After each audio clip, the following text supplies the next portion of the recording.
Okay, bismillahirrahmanirrahim. Assalamualaikum warahmatullahi wabarakatuh. So, kepada anak-anak teacher, minggu ni kita akan sambung lagi topik minggu lepas ya. So, minggu lepas kita masuk topik penakulan logik bab 3 ya. So,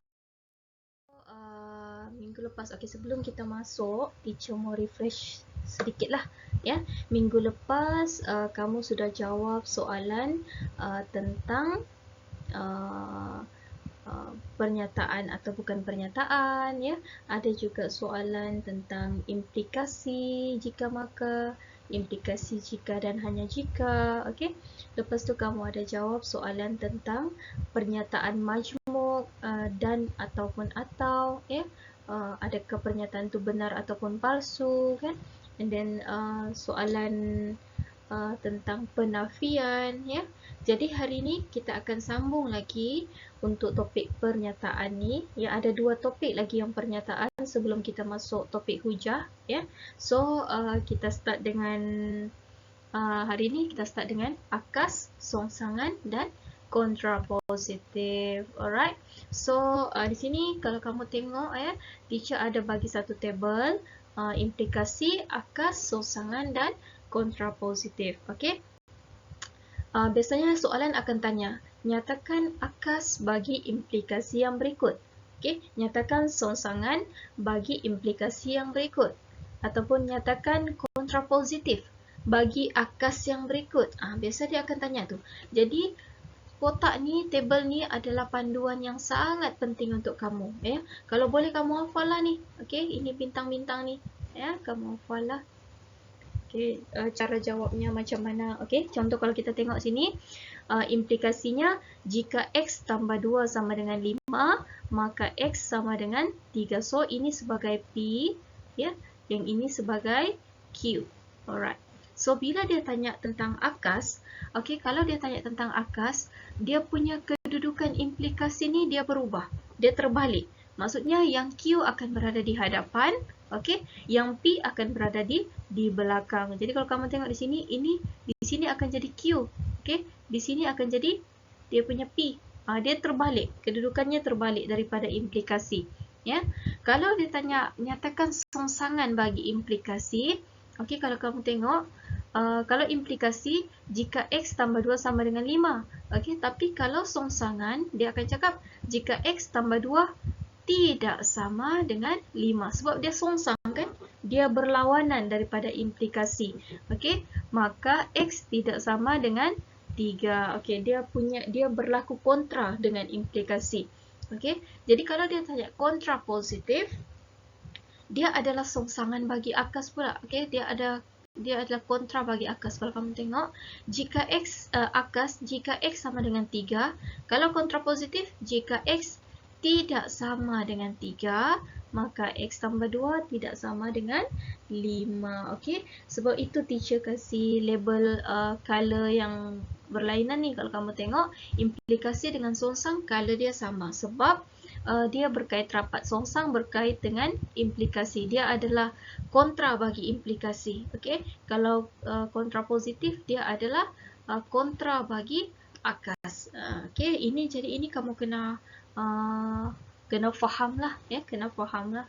Sebab kalau hafal nanti kamu cepat lupa ya. Jadi kamu kena faham, banyakkan buat latihan. Okey, di sini teacher ada bagi satu contoh.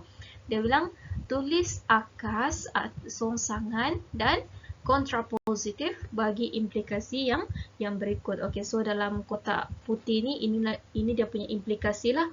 Okey, jika X ialah nombor ganjil, so ini dia punya P.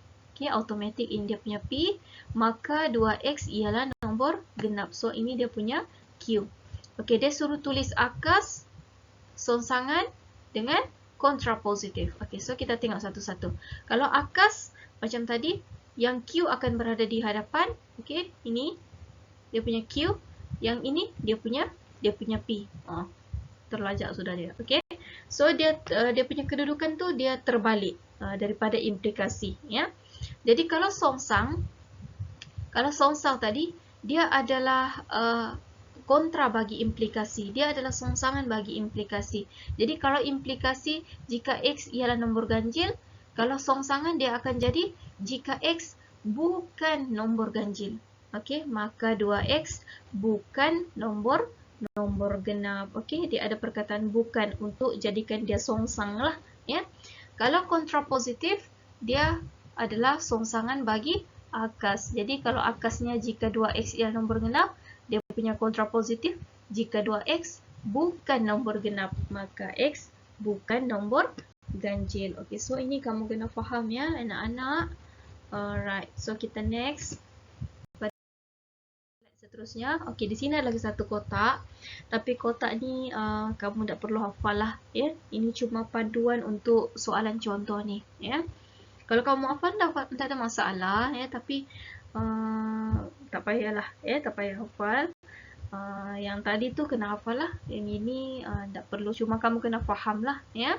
So contoh di sini, tulis akas, songsangan dan kontrapositif bagi implikasi yang berikut dan nyatakan nilai kebenarannya. Okey, so di sini teacher ada bagi implikasi kan. Implikasinya jika 6 ialah faktor bagi 9. So ini dia punya P. Okey, ini dia punya P. Maka 9 boleh dibahagi tepat dengan 3. Kamu nampak ke tu? Okey. Ini ada contoh di atas ni kan. Okey, maka 9 boleh dibahagi tepat dengan 3. Okey, so ini dia punya Q. So dia punya nilai kebenaran adalah benar. Kenapa benar? Okey, 6 ialah faktor bagi 9. Okey, ini palsu. 6 ialah faktor bagi 9, ni palsu. Maka 9 boleh dibahagi tepat dengan 3. Okey, ini benar. Sebab memang 9 boleh dibahagi dengan 3. Jadi palsu dan benar. So kita tengok di sinilah. Okey, palsu dan benar. Jadi dia punya implikasi adalah benar. That's why lah di situ ada perkataan dia punya nilai kebenaran adalah benar di sini. Alright. So bila dia tanya akas macam tadi, dia punya kedudukan akan terbalik, berubah. Okey, yang Q akan berada di hadapan.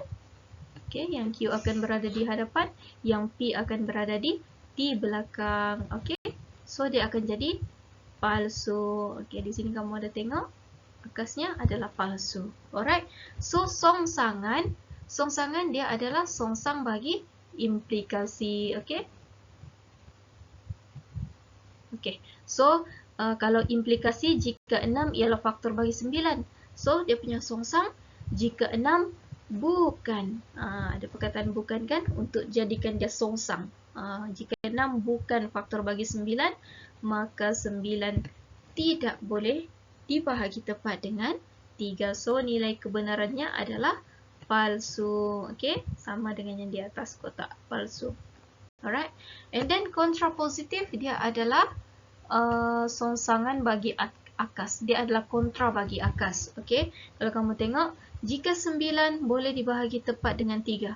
Tapi dia punya kontra, jika 9 tidak boleh dibahagi tepat dengan 3, maka 6 bukan faktor bagi 9. So dia punya nilai kebenaran adalah benar. Okey. So hopefully kamu faham lah, ya. Kamu kena tahu cara tulis akas macam mana, songsang macam mana, kontrapositif macam mana, ya. So, kita next. Okey, ini adalah topik terakhir untuk bahagian pernyataan, ya. Contoh penyangkal. Seramnya bunyinya kan. Okey, ini kita buat penafian lah. Kita menafikan kebenaran pernyataan. Okey, contoh soalan sini. Tentukan nilai kebenaran setiap pernyataan yang berikut. Sekiranya palsu, beri satu contoh penyangkal. Okey, beri satu contoh penyangkal untuk menafikan kebenaran pernyataan tersebut. Okey.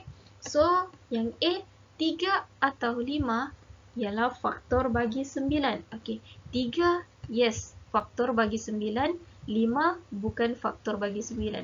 Tapi dia guna perkataan atau di sini. Okey, ini kamu sudah jawab dalam yang minggu lepas, ya. Yang benar atau palsu jadi apa? Begitu. Jadi ini benar atau palsu, dia akan jadi benar. So kalau benar tak ada masalah lah. Okey, so yang B, 2 dan 12 ialah gandaan 6. Jawapannya palsu. Okey. Kenapa palsu? Sebab 2 bukan gandaan 6. Okey, sebab ganda 6 ni maksudnya sifir 6 lah. Itu yang mudah. Ganda 6 maksudnya sifir 6. 6, 12, 18, 24, 30. Dia punya jawapan tu. Jadi 2 ni tidak termasuk dalam gandaan 6. Okey, dalam sifir 6 mana ada 2, kan? Tapi kalau 12, yes ada. 6 darab 2, 12, kan? Jadi palsu dan benar, jawapannya adalah palsu. So, dia punya contoh penyangkal di sini adalah 2. Maksudnya 2 ni lah penyebab. Okey, 2 ni lah yang jadi penyangkal, yang jadi penyebab pernyataan ni jadi palsu. Ayat ni jadi palsu. 2 ni lah penyebabnya. Jadi 2 ni adalah dia punya penyangkal. Okey.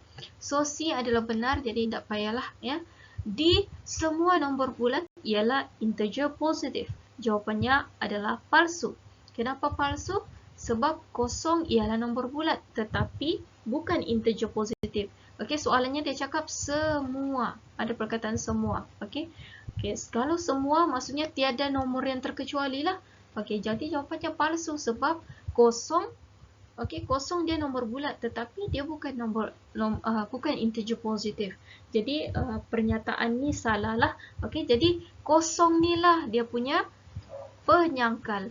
Okey, sebab kosong ni lah ayat ni jadi palsu. Begitulah dia punya bahasa mudahnya. Okey.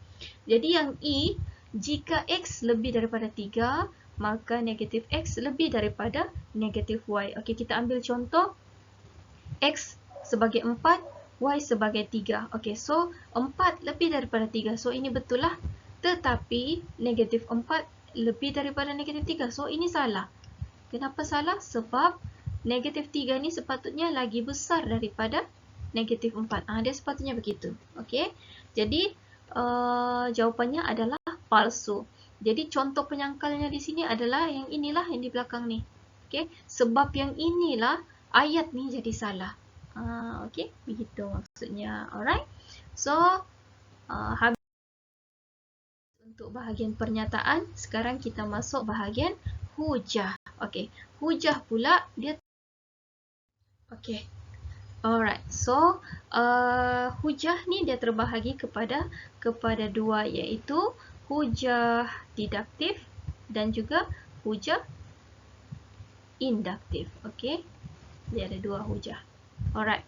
So hujah didaktif ni adalah dari umum kepada khusus. Kalau induktif dia khusus kepada umum. Okey. Tapi ni kamu tak perlu risaulah, nanti biasanya dalam soalan dia akan bagi tahu juga ini hujah didaktifkah ataupun hujah induktif. Okey. So kalau hujah didaktif, kamu kena nyatakan, ini yang penting ni. Okey. Okey, kamu kena nyatakan sama ada hujah itu sah ataupun tidak sah.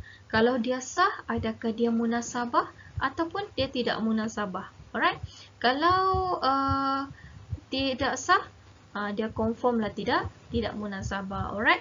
Kalau induktif pula, dia kamu kena nyatakan sama ada hujah itu kuat atau lemah. Okey, kalau kuat, adakah dia meyakinkan atau tidak meyakinkan? Kalau lemah, dia confirm tidak meyakinkan. Alright, so kita tengok satu-satu ya. Okey, kita tengok kepada hujah didaktif dulu. Okey, hujah didaktif, kita mau tengok sama ada dia sah ataupun tidak sah. Okey, di sini ada 3 bentuk hujah, tapi ini adalah hujah yang sah. Okey, yang sah. Hujah didaktif yang sah boleh dikategorikan kepada 3 bentuk. Kepada 3 bentuk ya, yang berikut. Inilah bentuk-bentuknya. Contoh yang pertama. Okay. Premis 1, semua guru siswaza mempunyai ijazah. Okay. Premis 2, Kamal ialah seorang guru siswaza. Okay, jadi kesimpulannya, okay, kalau teacher akan potong dulu ayat yang sama. Okay, ataupun perkataan yang sama. Ayat yang samalah. Okay. Kalau kita tengok sini, guru siswaza, dia perkataan yang berulang. Jadi kita potong. Okey, teacher potong dulu guru siswaza ni. Okey, jadi yang dia belum sebut adalah Kamal dan juga mempunyai ijazah. Alright. So kesimpulannya kita akan tulis yang belum disebut. Belum kita potong. Okey. Kesimpulannya, Kamal mempunyai ijazah. Okey, so ini adalah hujah didaktif yang sah kerana kita tidak ubah pernyataan. Kita tidak ubah maklumat. Okey, maksudnya kita copy paste. Kamal dengan mempunyai ijazah ni, kita copy masuk dalam kesimpulan. Kita tidak ada ubah apa-apa. So, dia adalah hujah didaktif yang sah. Okey, itu yang pertama. Yang kedua, jika hari ini hari lahir Aisyah, maka Aisyah akan menerima sebiji kek hari lahir. Okey, so premis 2, hari ini hari lahir Aisyah. Okey, jadi kita potong dulu ayat yang sama. Okey, hari ini hari lahir Aisyah sama dengan pernyataan P ni, yang pertama ni. Okey, saya potong dulu. Kenapa dia tidak mau? Mau. Okey. So, yang dia belum sebut, Aisyah akan menerima sebiji kek hari lahir. Jadi inilah yang kita akan masukkan dalam kesimpulan. Okey. So kita tengok kesimpulan. Yes, Aisyah akan menerima sebiji kek lahir. So ini adalah hujah didaktif yang sah sebab memang kita copy paste dia punya ayat, ya. Kita tidak ada ubah apa-apa. Jadi kita tidak mengubah dia punya maklumat. Okey, maklumatnya, premisnya adalah benar dan kesimpulannya pun adalah benar. So ini hujah yang sah. Okey. Jadi yang ketiga pula, jika dua garis lurus adalah selari, maka kecerunan dua garis lurus itu adalah sama. And then premis 2, kecerunan dua garis lurus PQ dan RS adalah tidak sama. Kalau kita tengok antara premis 1 dan premis 2, ada sesetengah perkataan yang sama. Okey, dan ada juga penambahan. Okey, contoh yang ini kan, kecerunan dua garis lurus ni. Okey, ini sama dengan ayat yang di atas ni. Kecerunan dua garis lurus itu adalah sama. Okey, jadi kita potong dia. Okey, tapi antara kedua-dua ni, ya, PQ dan RS ni dia tidak sebut. PQ dan RS dia tidak sebut, dan juga perkataan tidak. Okey, dan perkataan tidak.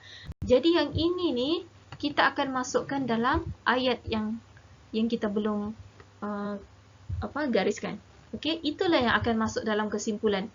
Jadi kesimpulannya, garis lurus PQ dan RS adalah tidak selari. So ini adalah hujah yang sah juga. Alright. So okey, ini adalah contoh latihan, ya.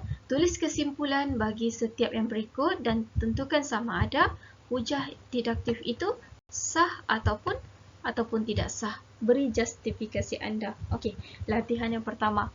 Jika kecerunan suatu garis lurus ialah kosong, maka garis lurus itu adalah mengufuk. Kecerunan garis lurus PQ ialah kosong. Okey, so kita potong dulu ayat yang sama. Okey, ayat yang ini sama dengan yang di atas. Okey, cuma bezanya di sini dia ada sebut PQ. Okey, jadi PQ ni kita akan masukkan dalam ayat yang belum digaris tadi. Dia tidak maulah.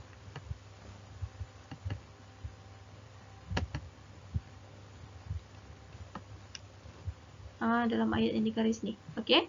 So, inilah yang akan masuk dia punya kesimpulan. Okey. Kita tengok kesimpulannya. Garis lurus PQ adalah mengufuk. Okey. Jadi adakah hujah ini sah ataupun tidak sah? Hujah ini sah dan semua pernyataan adalah benar. Oleh itu, hujah ini munasabah. Okey, sebab kita tidak ada ubah apa-apa pun. Okey, kita copy and paste sahaja. Cuma PQ ni kita tambahlah sebab di premis 2 dia ada sebut PQ. Okey, jadi kita tambah PQ untuk jadikan dia ayat yang lengkap lah. Alright. So, latihan 2. Semua integer positif ialah nombor genap. 6 ialah integer positif. Okey, so kita potong dulu integer positif sebab dia berulang kan. Okey, dia berulang. Okey, so yang dia belum sebut adalah 6 dengan nombor genap. Jadi inilah yang kita akan masukkan dalam kesimpulan. Alright. So 6 ialah nombor genap. Okey, jadi ini adakah sah ataupun tidak sah? Hujah ini sah, tetapi premis 1 adalah palsu. Jadi dia akan jadi tidak munasabah. Okey, dia sebab di sini dia ada cakap semua. Kalau semua tu maksudnya salah lah, sebab contoh di sini adalah kosong. Okey, kosong ni dia nombor genap, tetapi dia bukan integer positif. Jadi dia palsu. Alright. So hujah ini sah, tapi disebabkan premis 1 ni palsu, jadi dia tidak munasabah. Okey.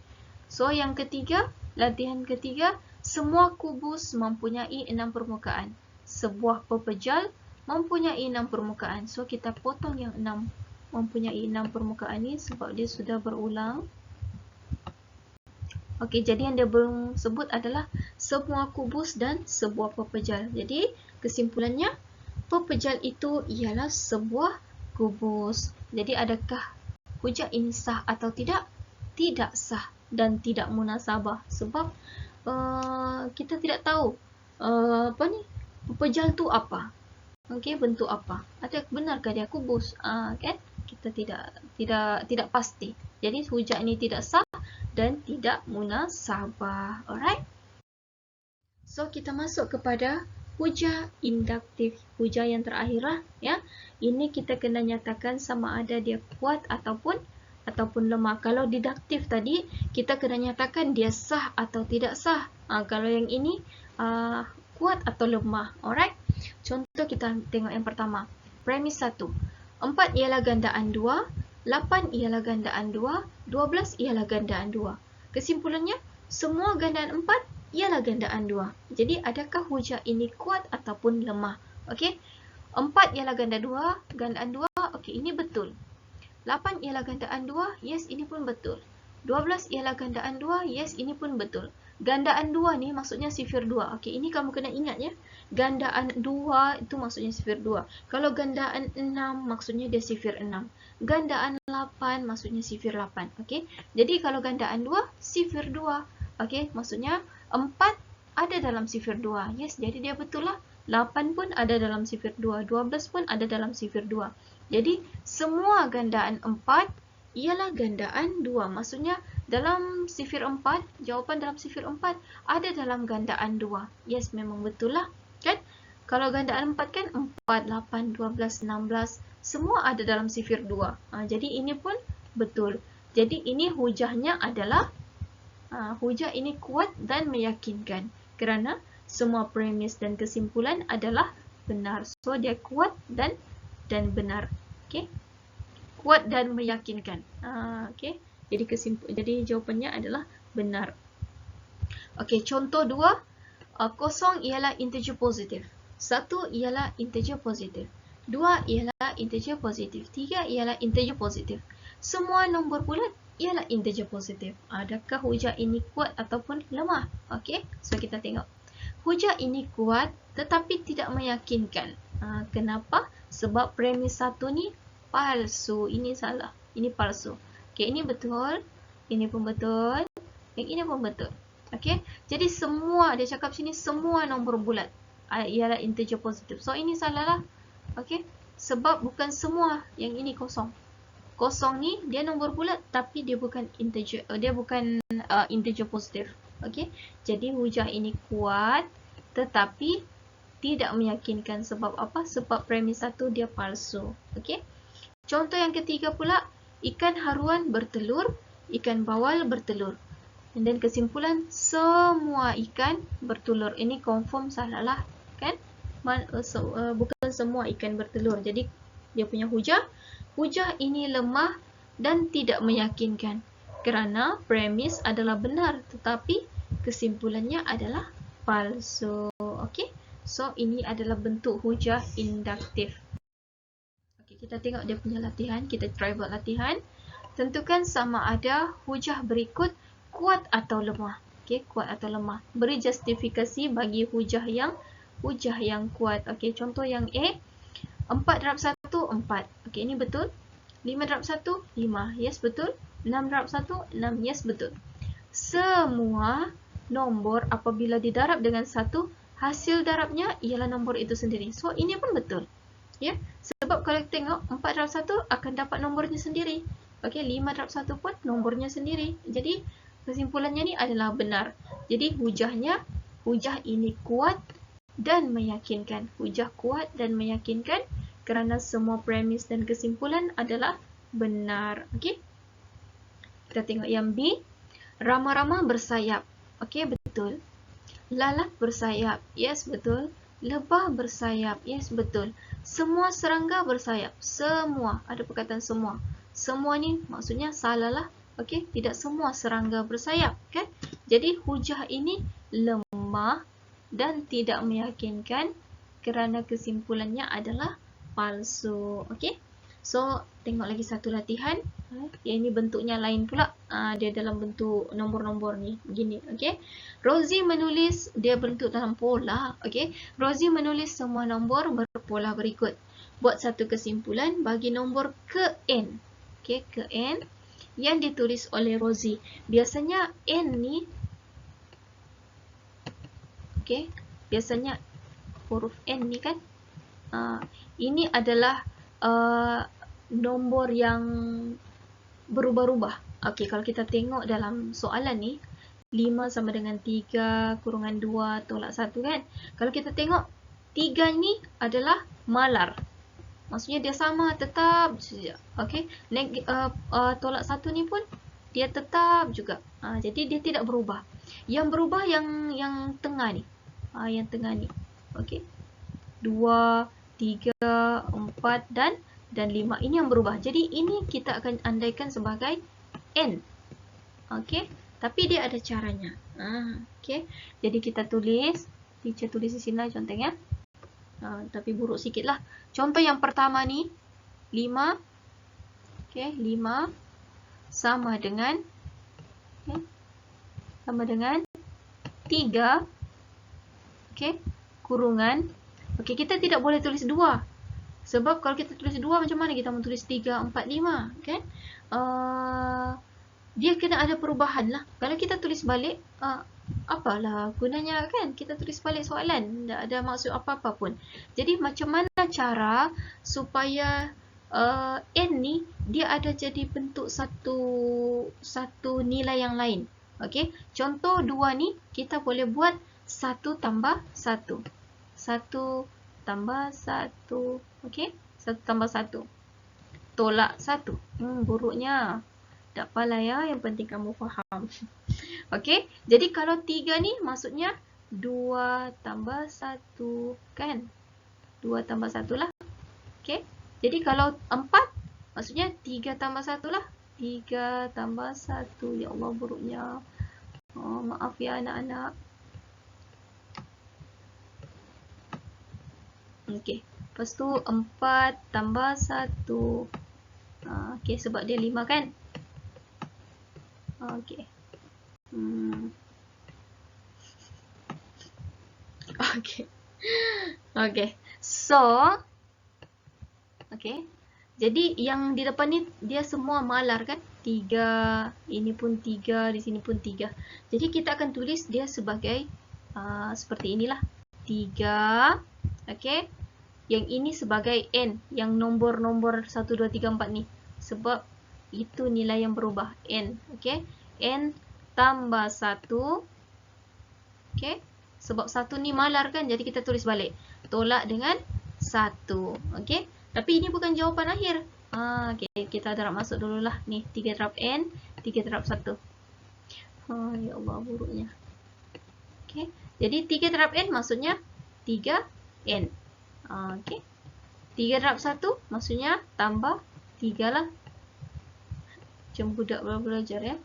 Okey. Then tolak 1. Jadi 3 tolak 1 sama dengan 2. Kita permudahkan lah. Dan kita selesaikan lagi. Jadi jawapannya adalah 3N tambah 2. Okey. N sama dengan 1, 2, 3, 4. Jadi 2 ni kita dapat daripada di sini tadi. Okey. 3 tolak 2 kan. Jadi dapat 2. Jadi N ni adalah 1, 2, 3, 4 yang kita dapat di sini tadi. Okey. 1, 2, 3, 4 dot. Okey, ini kena ada ya. Sebab di sini ada. Okey, maksudnya dia ada nilai seterusnya. Jadi ini pun ada nilai seterusnya. Okey. So, habis sudah untuk bab penakulan logik ni. Ya, kalau ada apa-apa masalah, tak faham lagi, boleh WhatsApp dengan teacher lah. Ya. Okay, next week insyaAllah kita akan masuk topik yang baru. Alright. So, itu sahaja. Sekian. Terima kasih. Assalamualaikum.